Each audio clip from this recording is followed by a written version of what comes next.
Vital, como el aire que respiras, vital, como la libertad, como vivir sin la mentira. Vital, como la tierra libre, vital, como conciencia de unidad y ante el abuso del poder la rebeldía. El 27 de junio de 1973, el presidente Juan María Bordaberry disolvió el Parlamento, suspendió los derechos civiles y dio inicio a una dictadura que duraría casi 12 años.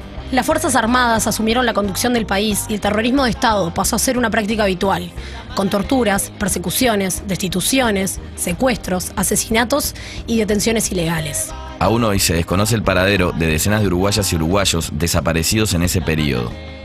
La Ley 15.848, aprobada en el primer periodo democrático postdictadura que presidió Julio María Sanguinetti, fue una contribución decisiva para ocultar la verdad.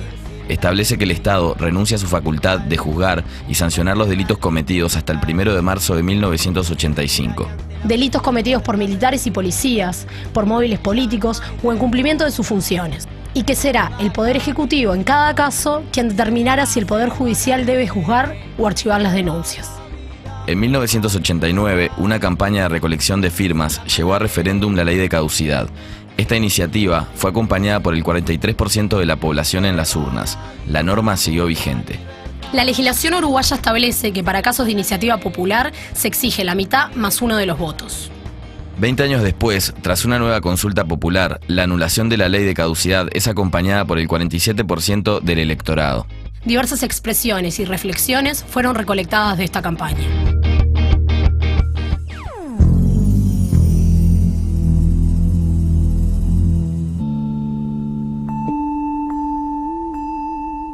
Voto la lista verde, voto la lista verde, por la justicia, por ser todos iguales, por ser todos iguales ante la ley, por la paz y el futuro yo votaré. Bueno, 20 años después. 20 años después. Nosotros en el año 89 estábamos trabajando con Buscaglia, que fue quien llevó adelante la campaña. Bueno, y nosotros fuimos protagonistas de avisos de la campaña, ¿no? Sí. Donde nos abrazábamos y nos reencontramos después. Eufóricamente. Eufóricamente. Fue muy dura la campaña, porque fue muy dura la campaña de los que querían... Muy sucia. Se pusieron sumamente violentos, con imágenes de tanques, todo lo que se decía era para aterrar a la población en un doble juego ambiguo, que era que entre un lado que iban a venir los comunistas y por otro lado que podían volver a salir los militares. Al punto que los medios resuelven no pasar un spot de Sara Méndez. Mi nombre es Sara Méndez. Cuando mi hijo Simón tenía apenas 20 días, fue arrancado de mis brazos. Hasta hoy no lo he podido encontrar. La ley de caducidad me impide investigar. Mi corazón me dice que Simón está con vida. Usted, este domingo, ¿me ayudará a encontrar a mi hijo? Yo creo que cualquier persona con un mínimo de sensibilidad, o al haber visto el aviso ese de Sara, decía, bueno, no podemos hacer nada que obstaculice que una mujer encuentre a su hijo.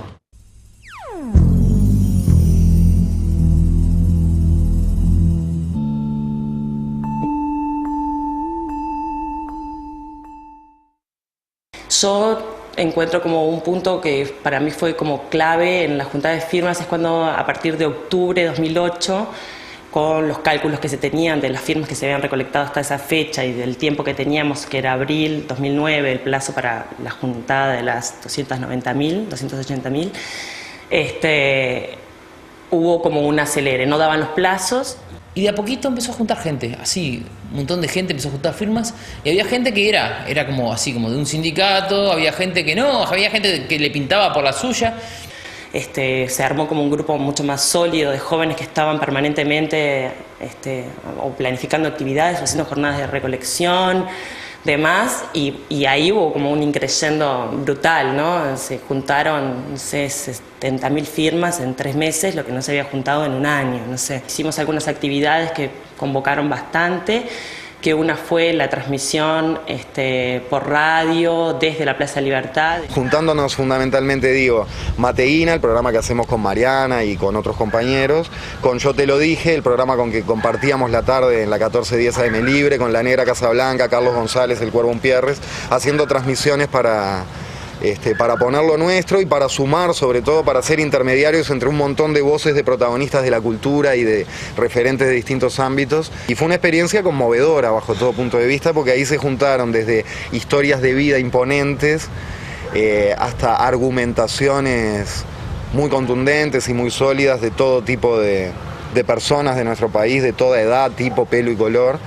Pasaron también por los micrófonos víctimas del terrorismo de Estado, que con una fuerza impresionante seguían hablando de experiencias extremadamente removedoras, vividas en primera persona, y eso llevó a que mucha gente viniera a la plaza, por ejemplo, el día que estábamos transmitiendo de ahí, porque empezaron a escuchar en las casas y nos decían, no pude más y me vine.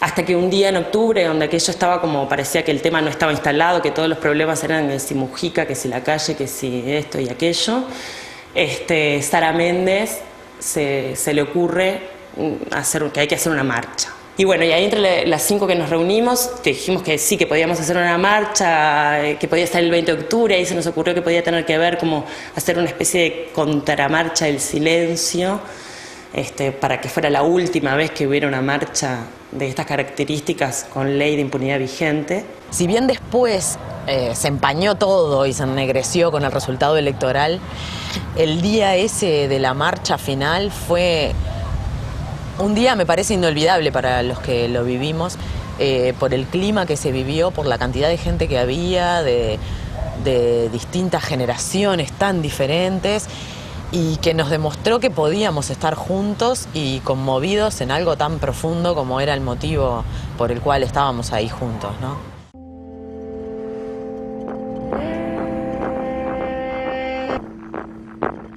Volverá la alegría a enredarse con tu voz, a medirse en tus manos y apoyarse en tu sudor. La versión de Redoblar surge del dolor de saber que la ley no se había anulado por voto popular, y surge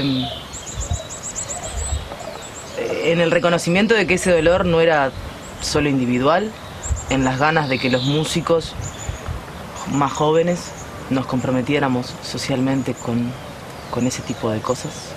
Era como un momento en que todos, o yo por lo menos y mucha gente conocida, estaba como una sensación, una cuestión así medio de indignación, impotencia, bronca y no entender cómo uno podía estar viviendo en un país así. Hubo como una segunda gracia, digamos, de versionar Redoblar, que fue acercar esa versión de un símbolo de la esperanza a las generaciones más jóvenes.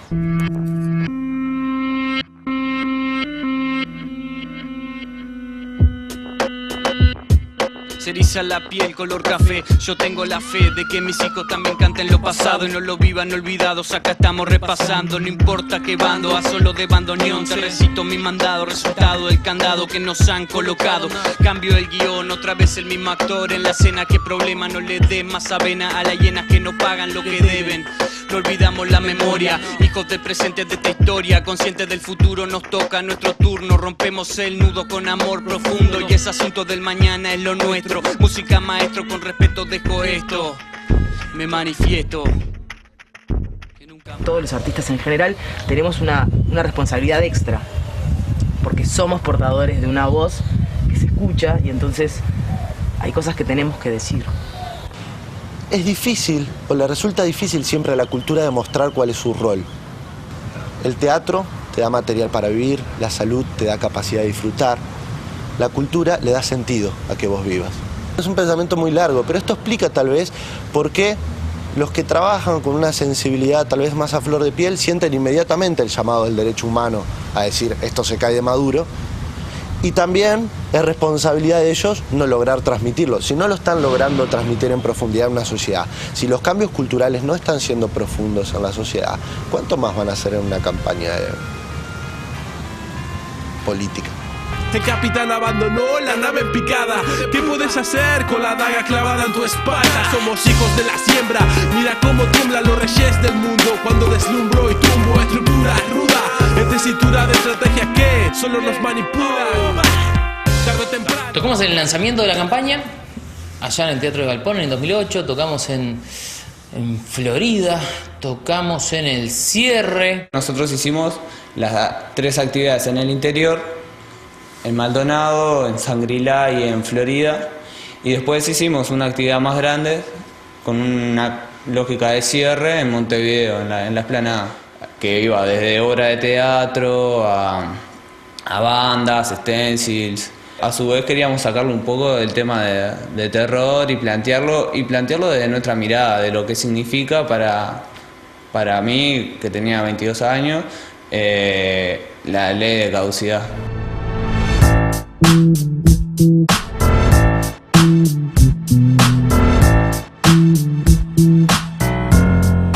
Elaboramos una propuesta, algo bastante sencillo, que era la realización de unos spots en donde invitábamos a participar a gente del ámbito de la cultura, de la comunicación, a que expresaran sin un guión previo por qué ellos creían que había que anular la ley de caducidad. Yo voto que sí por muchos motivos. Primero, porque nunca una ley puede hacer que un poder del Estado se subordine a otro.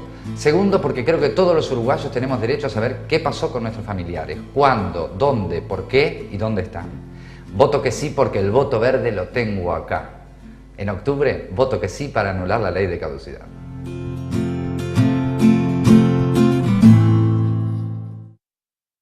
Se empezó a correr la voz y mucha gente inclusive se acercó a plantear que ellos querían participar, aportar también. Desde tantos puntos de vista diferentes, llegar a la misma conclusión, la necesidad de justicia, ¿no? Y de derrotar la impunidad.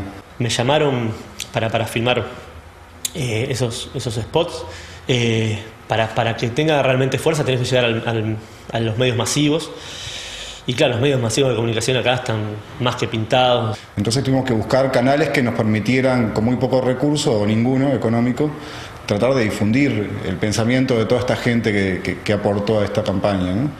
Claro, quedó como una cosa under, quedó como, por lo menos para donde tenía que llegar, a la gran masa de votantes, me parece que le pasó muy lejos.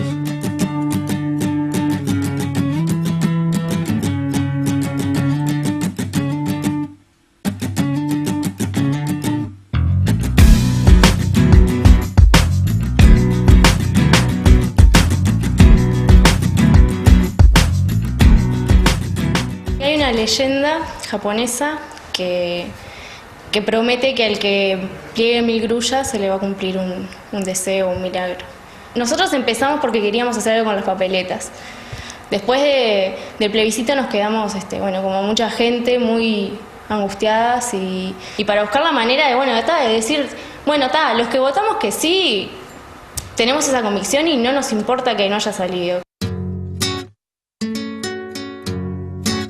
Que las palabras que llegaron es un libro que trató de juntar el testimonio de diversas generaciones, los que habían nacido antes del golpe de Estado, los que habían nacido durante la dictadura y los que habían nacido después de la vuelta a la democracia, tratando de explicar los motivos de la anulación, del porqué de la anulación de la ley de caducidad desde otro ángulo que no fuera el estrictamente político. Es decir, que hay mucha gente que no se ve vinculado, que no se ve representado por la política nacional, pero sí tiene ganas, si se le abre una puerta, de ayudar, de hacer algo.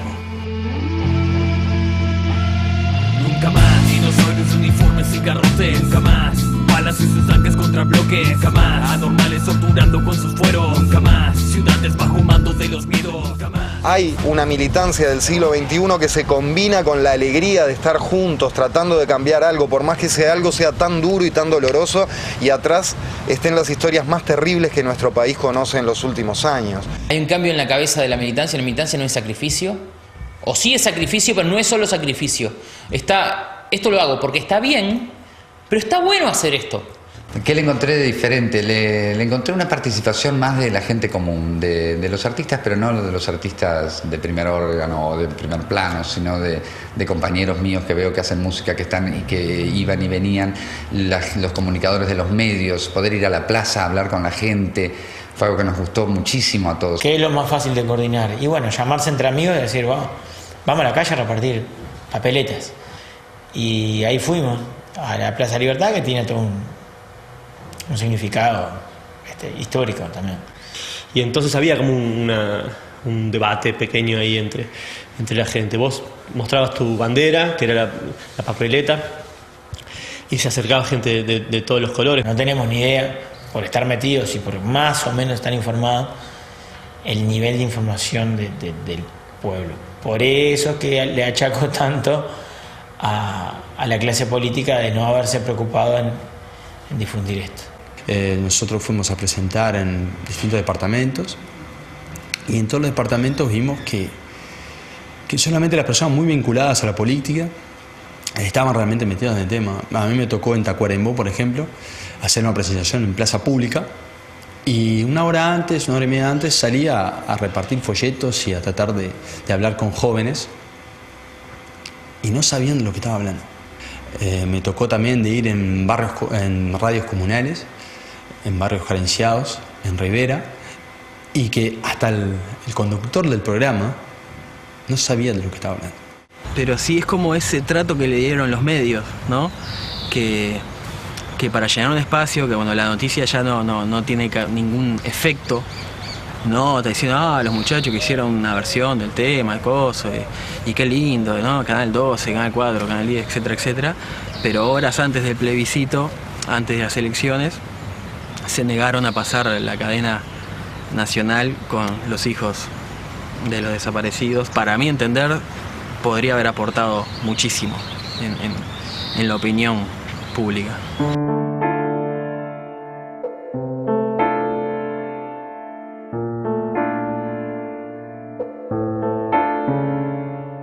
¿Qué tipo de ejercicio de la democracia estamos haciendo, no? ¿Qué se está votando? ¿O qué se votó? Se votaron los derechos humanos más básicos, es decir, se puso a consideración de la ciudadanía si la justicia era igual para todos. ¿Y cuántos de nosotros estaríamos predispuestos a que plebiscitaran nuestra vida, nuestro dolor? Me gustaría saber si a nosotros nos acusan de un crimen, ¿cuántos de nosotros quisiéramos que fuese a consulta popular con gente hablando sobre nosotros?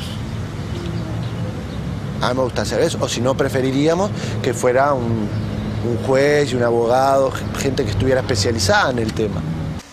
Que es terrible esa posición, porque es negarle los derechos a la víctima. Es muy jodida esa posición. ¿A vos que te violaron? Mira, no se va a hacer justicia, porque los demás decidieron que vos no vas a tener justicia.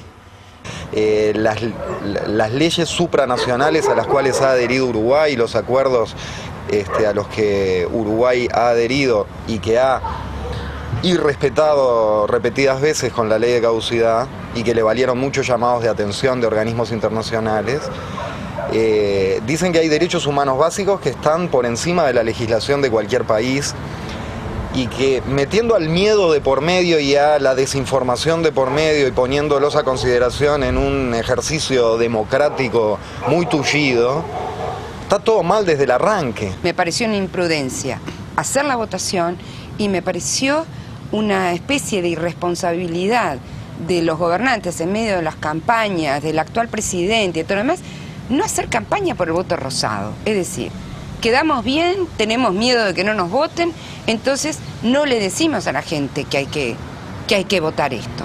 Entonces, ¿este país es en serio o no es en serio?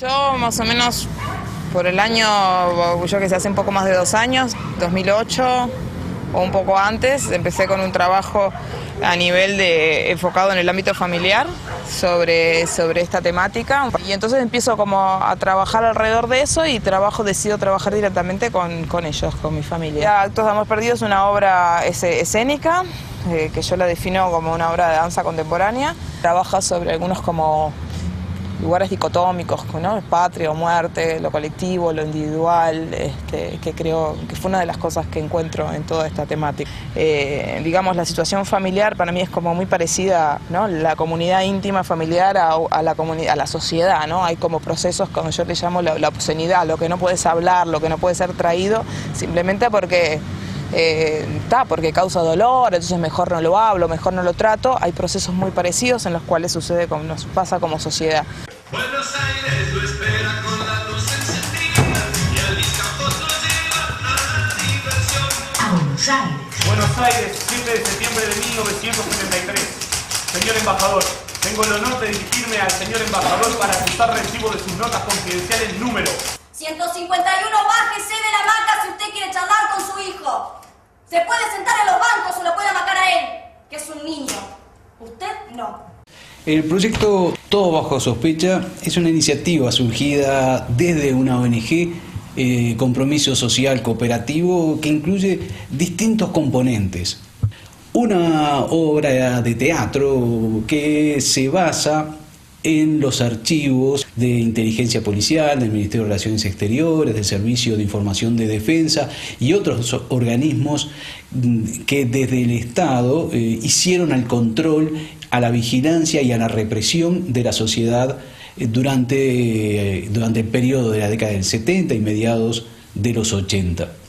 Bueno, para mí como actor joven todo el periodo fue interesantísimo, ¿no? Desde la investigación, como dijo Oscar también hoy, es un informe representado, son muchos informes de servicio de inteligencia, conocer mucha parte de la historia desde adentro. Imagínate que vos estás diciendo, relatando archivos reales. Cuando se menciona el título licenciado antes del nombre del interesado, significará que la solicitud de expedición o renovación de pasaporte ha sido denegada. Diplomacia, Embajada del Uruguay, 31 de octubre de 1983. Y después, a la hora de interpretar, al principio fue un poco complicado porque nos tocaba hacer también un rol de una persona que capaz uno nunca se imagina ser.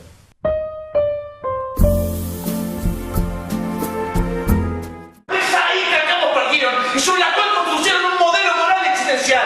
Pero ¿cómo no se dan cuenta de eso? ¿Cómo no se dan cuenta que se ha transformado en un agujero negro que traga y chupa toda la alegría de esta casa? Nada tiene sentido después de ella. Me van a decir que no, que la vida sigue, pero nada sigue. Todo se estanca en esa muerte. Peor que una muerte, papá. Es una ausencia que nos hace esperar siempre algo más. Hizo una obra en la que una familia con una niña desaparecida construye una vida en función de esa hija desaparecida y un día se da cuenta que no es desaparecida de la dictadura, aunque sí en la dictadura, sino que fue abducida por los extraterrestres. Pero algo que hacen ellos es cambiarse de cuerpo. Entonces el problema de la obra, sobre todo sobre el final, es el cambio de cuerpo. Todos cambian el cuerpo y les resulta insoportable estar en el cuerpo del otro. En vez de trabajar el tema como dictadura, que no me parecía que era ese el problema, trabajé el problema de la empatía y del ser el otro, de entender al otro.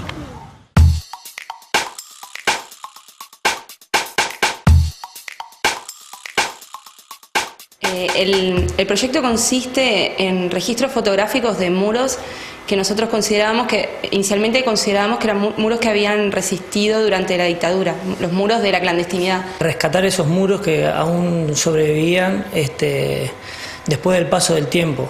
Y después fuimos encontrando muros de distintas etapas, como el voto verde, distintas etapas de lucha contra la ley de impunidad. Un compañero en algún momento tomó un grallón, tomó un spray, tomó un tarro de pintura y tuvo el valor de salir a la calle y marcar ese registro. Queríamos que nosotros con una toma, con un registro fotográfico, podíamos hacer lo nuestro y tomar ese trabajo que hicieron y proyectarlo en el tiempo.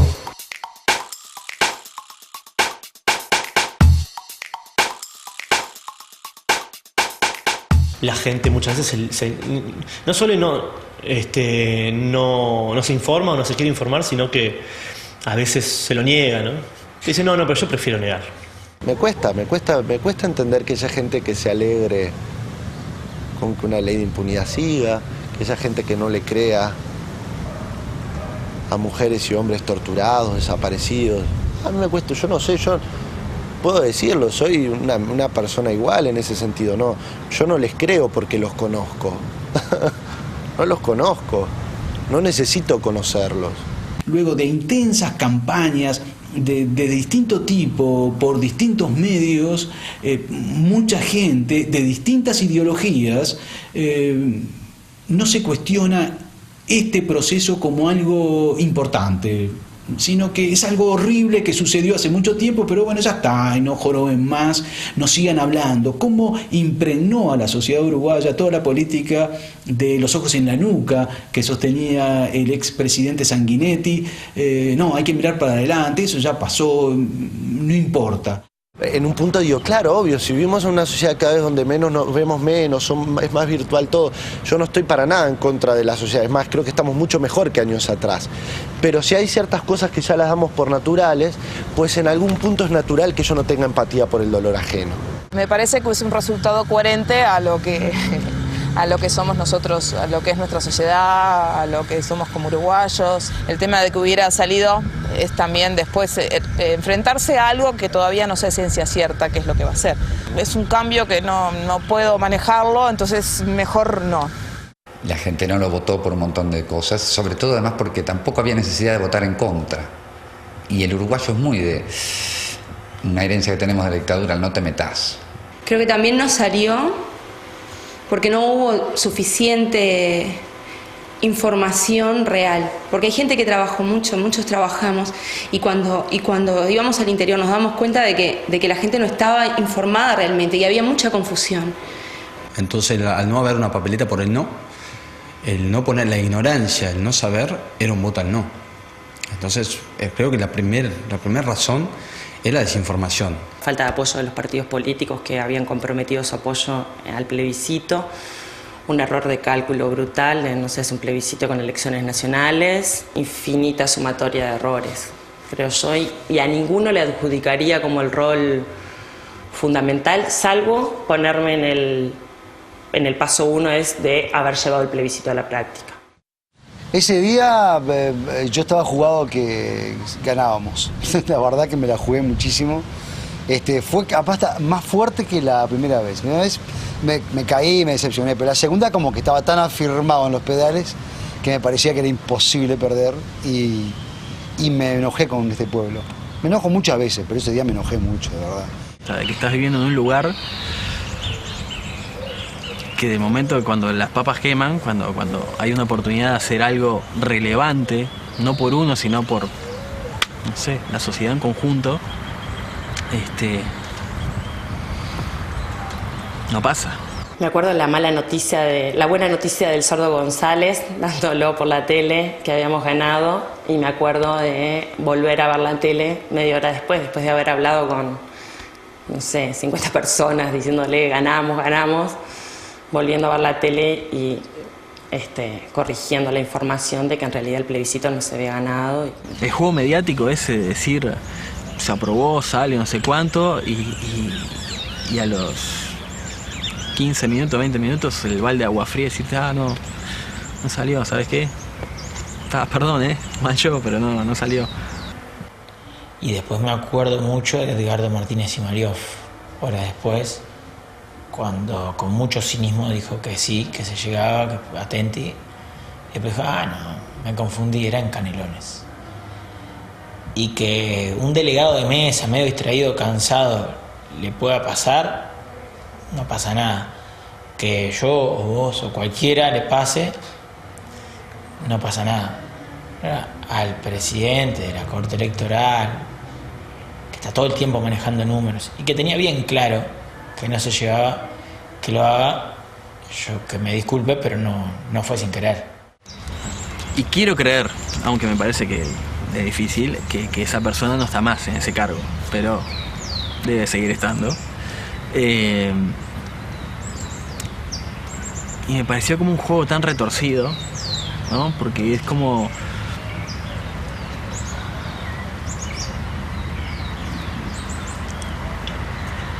Es como reavivar una esperanza en medio de una agonía.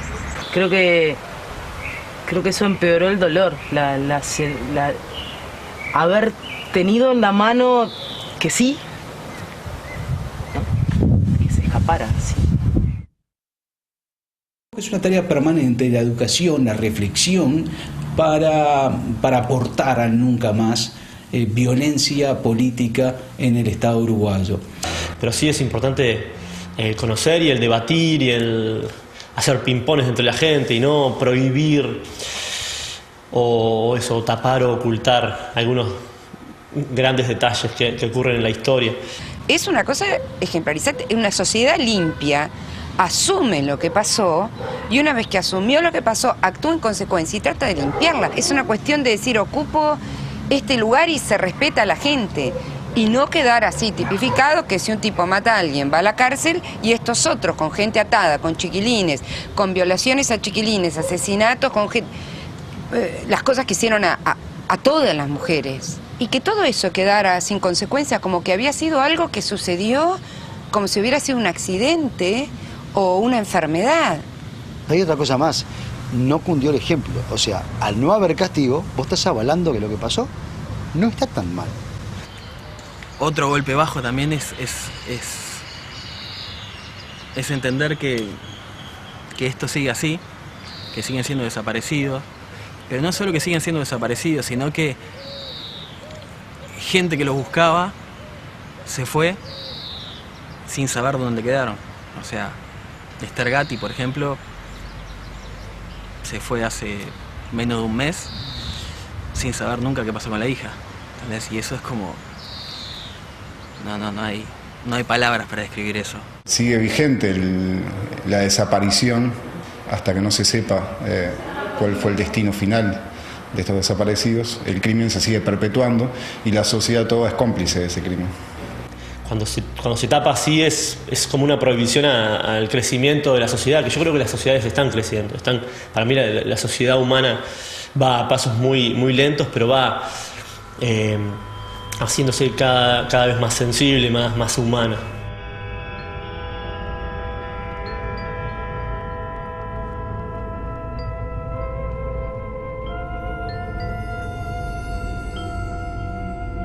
La impunidad es mucho más que la ley, mucho más que la ley.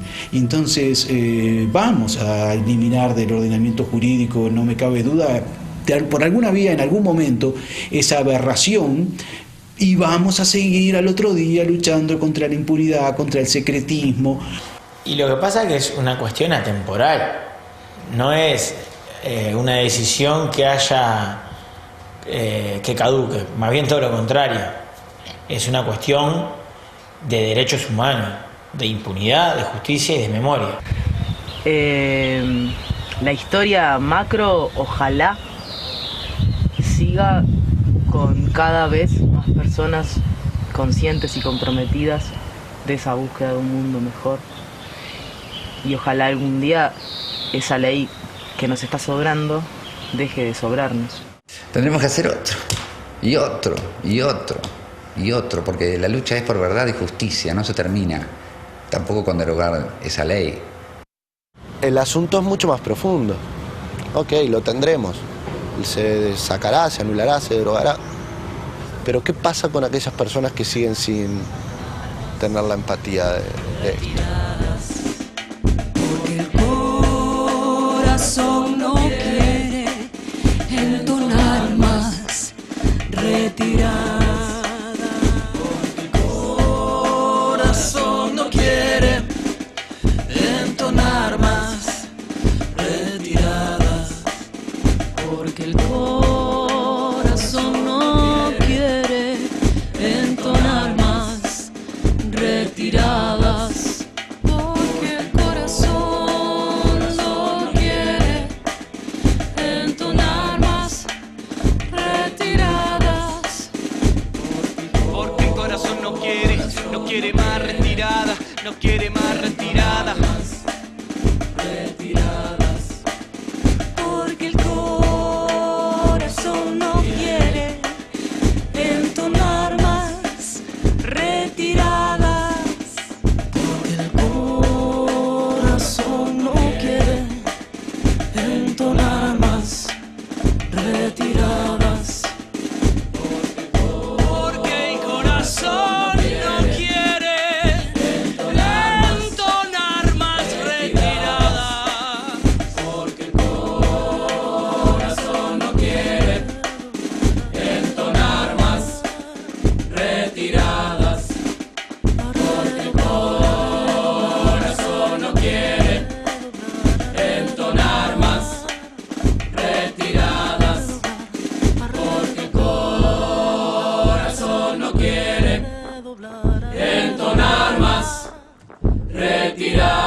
el corazón no quiere entonar más retiradas, porque el corazón no quiere